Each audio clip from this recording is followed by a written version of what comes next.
Tonton video ini sampai selesai agar Anda tidak gagal paham.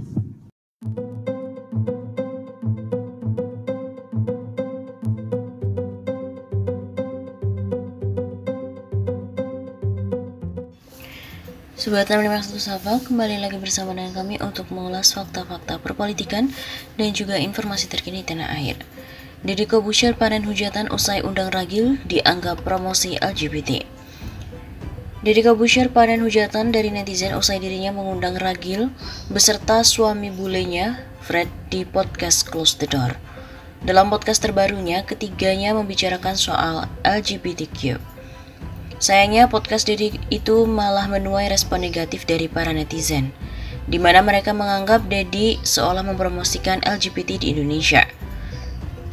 Video podcast Deddy Corbuzier ini diunggah di YouTube pada 7 Mei 2022. Pada video itu, Deddy menanyakan kepada Ragil soal gay. Deddy bertanya apakah dirinya bisa menjadi gay. Ragil pun menjawab jika peluang Deddy untuk menjadi gay bisa saja terjadi.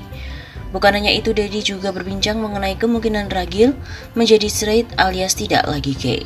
Tapi Ragil menegaskan tidak pernah berpikir kembali menjadi straight.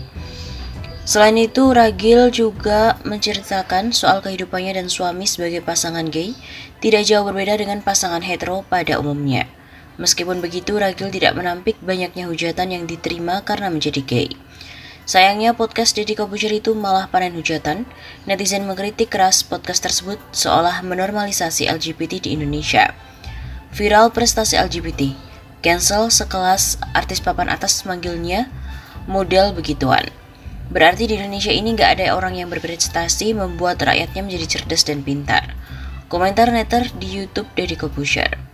Sangat menolak adanya LGBT di Indonesia, sahut lainnya. Kalau Om Deddy orang cerdas, mengapa dia undang kaum LGBT? Mengapa Anda kasih panggung bagi seorang gay? Rakyat Indonesia juga menolak LGBT. Ungkap akun lainnya. Bahkan beberapa warganet melakukan unsubscribe massal terhadap akun YouTube Deddy Corbuzier karena podcast tersebut. Namun sayang hingga kini Deddy Corbuzier belum angkat suara terkait panen hujatan karena mengundang Ragil Mardika di podcastnya sekaligus membahas LGBT.